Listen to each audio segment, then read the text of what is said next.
Hi friends, இன்றைக்கி நான் வந்து போன்லெஸ் சிக்கனாக வந்து எடுத்துக்கிட்டேங்க. அந்த சிக்கனையும் ரெண்டு ரெண்டு பீஸாக கட் பண்ணிக்கிட்டேன். கட் பண்ணிவிட்டு மேகி ஸ்பூனால் இந்த மாதிரி நான் குத்தி விட்டுக்கிட்டேன். எதுக்கு அப்படின்னா 10 நிமிஷத்தில் வந்து பொரிக்கிற மாதிரி இருந்துச்சுன்னா சீக்கிரம் வந்து உப்பு மசாலா பிடிச்சிருக்குமே அப்படின்னு சொல்லிட்டு இந்த மாதிரி குத்தி விட்டுக்கிட்டேன். அப்புறம் வந்து 2.5 ஸ்பூன் மிளகாத்தூள்,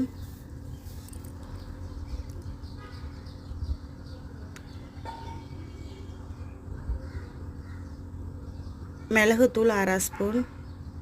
சிக்கன் அவ்வளோ டேஸ்ட்டாக இருந்துச்சுங்க. சாப்பிட்டு பார்த்துட்டு தான் நான் வந்து வீடியோ அப்லோட் பண்ணுறேன். நீங்களும் இதே மாதிரி ட்ரை பண்ணி பாருங்கள். மஞ்சத்தூள் 1/2 ஸ்பூன் சின்ன ஸ்பூனால் சேர்க்குறேன்.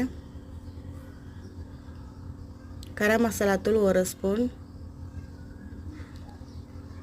அரைப்பழம் லெமன் எடுத்துக்கிட்டேன்.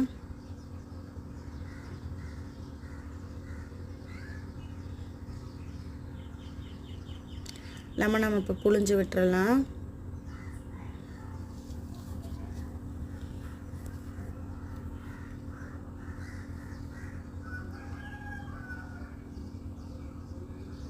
இஞ்சி பூண்டு பேஸ்ட்டு 1 ஸ்பூன்.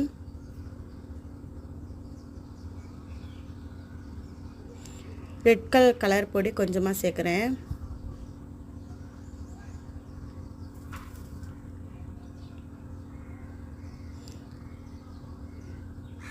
தேவையான அளவு உப்பு சேர்த்துடலாம்.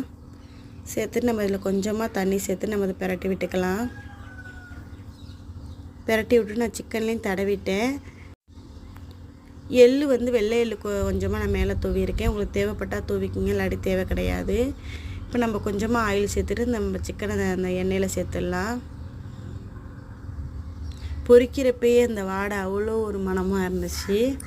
இப்போ நம்ம அந்த சிக்கனை பிரட்டி விட்டுறலாம். இந்த சிக்கன் சாப்பிட்றது ஒரு வித்தியாசமாக இருந்துச்சு. எப்படி மீன் மாதிரி சப்பையாக மீன் மாதிரி இருக்கும், ஒரு வித்தியாசமாக இருந்துச்சு சாப்பிட. இப்போ 2 சைடு நல்லா வெந்துருச்சு. நம்ம இப்போ எடுத்துடலாம்.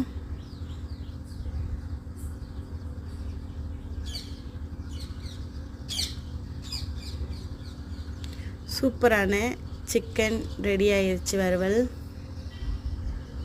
இவ்வளோ சாஃப்டாக இருந்துச்சுங்க பிக்கிறதுக்கே.